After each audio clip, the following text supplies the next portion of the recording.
Is Disney's Lightning Lane worth it at Disney's Animal Kingdom?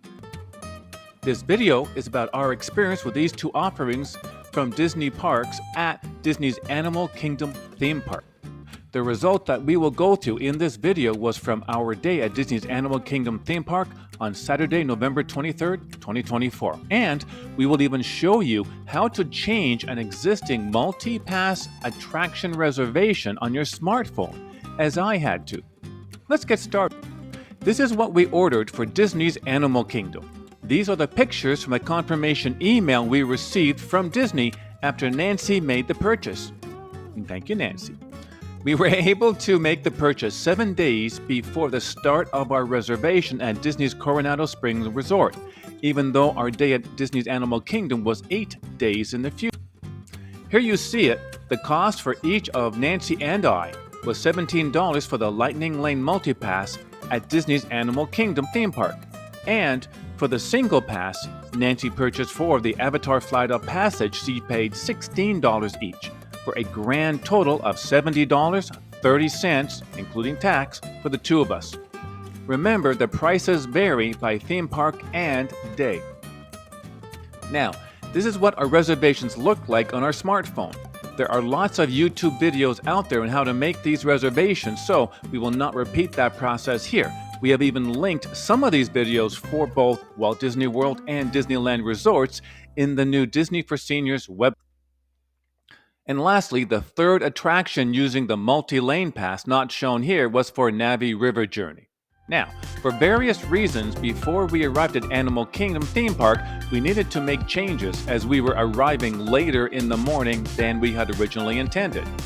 This will now show you how I actually made the change in our multi-pass reservation on my smartphone. You may wish to go and replay this several times. We have the same notifications we have. Since we are arriving after the 9:15 a.m. of Kilimanjaro Safari's attraction pass start time, I needed to modify it. I clicked directly on the Kilimanjaro Safari's pass entry shown, which brings up this screen. I then selected Modify Plan option.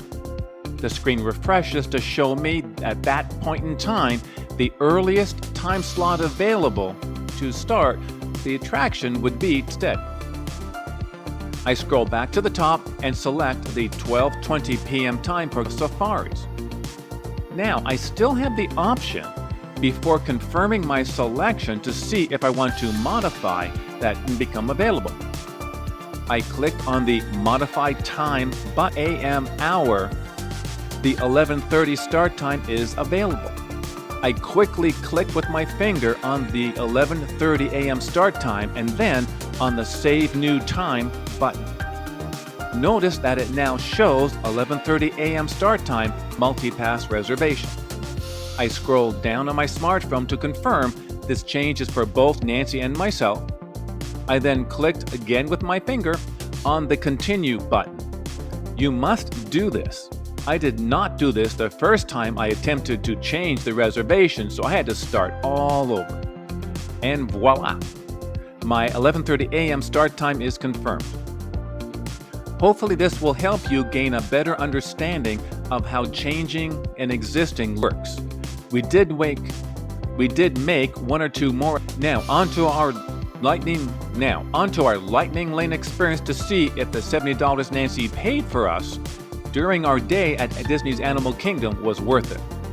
And if you are finding this video useful, please do click on the thumbs up icon, and if you've not already done so, please consider subscribing to our Nancy and Dan Travel to Disney YouTube channel for older adults and seniors. Okay, off to our first attraction, which as we've seen is Kilimanjaro Safaris.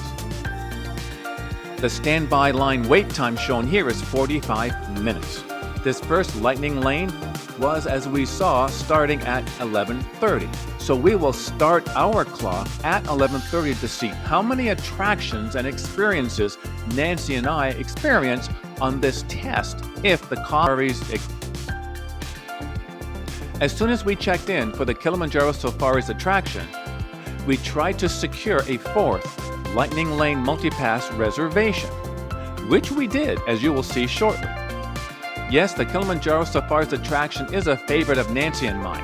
It's always different every time we experience it.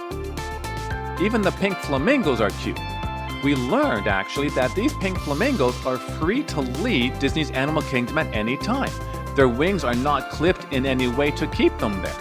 We learned that when we experienced the Wild Africa Trek experience, which, by the way, was amazing. We'll be creating a short series on that experience for older adults and seniors in a few weeks, so be sure to return back to our channel. Since we had some time before our next Lightning Lane reservation, we went ahead and walked through the Gorilla Falls Exploration Trail. No Lightning Lane reservation needed. There's a hippopotamus hiding under the water behind the large rock. Can you see him? We still had time before our next Lightning Lane multi-pass reservation, so we went on It's Tough to Be a Bug, which is reportedly planned to be Again, we did not use a Lightning Lane reservation for It's Tough to Be a Bug, as there was only a 1-minute wait time posted for the standby lane. We had not seen this attraction in years. It really is an endearing attraction. Now it's time for our next Lightning Lane attraction, Dinosaur. Another attraction reportedly being replaced in the future. You can see that its standby wait time cannot be picked up by my camera. A few are like that. I can tell you that the wait time listed was 25 minutes for Dinosaur. Yet, we just walked right in at that point. There are Nancy and I in the back row in the upper left of the picture. Next, using the Lightning Lane single pass reservation for Avatar Flight of Passage. This wait time screen again cannot be picked up by my camera, yet it was not too bad for Avatar Flight of Passage at only a 50-minute wait. We continued to see sometimes waits of up to 2 hours or more. Once we finished riding on the back of the Banshee, well, sort of, we walked right over to the Lightning Lane number 3 reservation, which is right next door. Of course, I'm referring to, we walked right next door to our Lightning Lane multi-pass number 3 reservation, which was right next door. Of course, I'm referring to Navi River Journey. Here once again, the camera cannot pick up the digital standby wait time. I can tell you that it was 40 minutes, which was pretty typical for this attraction. After experiencing Navi River Journey, Nancy and I walked across Disney's Animal Kingdom toward our 4th and final Lightning Lane multi-pass reservation for the day. Since we were a good half hour before the start time of that 4th reservation, we decided to take a break and enjoy an adult beverage using an empty table and a pair of chairs that we found.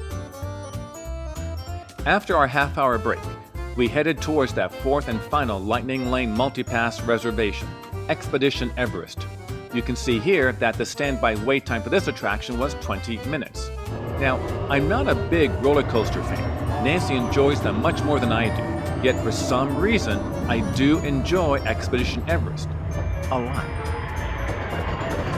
Now, let's recap our experience using the Lightning Lane multi-pass and single pass at Disney's Animal Kingdom theme park on November 23rd, 2024. The first reservation we used started at 11:30, as stated earlier. We finished Expedition Everest, our 4th multi-pass reservation, at 3:45 p.m. So, in the total time of 4 hours and 15 minutes, if my math is correct, how many attractions and which attractions did Nancy and I experience at Disney's Animal Kingdom? The first multi-pass reservation was for Kilimanjaro Safari, seen here in the background. We then experienced these next 2 attractions with no Lightning Lane reservations. After that, Avatar Flight of Passage was our single pass attraction reservation, followed by our 4th multi-lane reservation from We then had that half-hour adult beverage break, followed by our 4th multi-lane reservation for Expedition Everest. Combining the 4 multi-pass reservations, we saved 130 minutes of wait time, over 2 hours, while we saved. Remember that per person saving of 2 hours and 10 minutes for the 4 multi-pass reservations cost us $17 plus tax each. while the 15 minutes we saved with the reservation cost us $16 plus tax each. $70 worth it for Disney's Animal Kingdom? And admittedly, we were less tired after our day at Disney's Animal Kingdom because not only did we spend less time there, we did not head back to our Disney resort, get refreshed before going out for dinner. I do believe that using Lightning Lane does require both upfront planning on which attractions to select, as well as flexibility in case your plans change during the day, as Nancy and my plans did that morning. Now, it's your turn. What do you think? Was the $70 we spent worth saving 3 hours standing in line and spending less time at Disney's Animal Kingdom to experience more of Walt Disney World? Please let us know in the comments to this video. We are very curious on your perspective. Here are 2 more videos for you from our Disney Travel channel for older adults and seniors, including one focusing exclusively on the Kilimanjaro Safari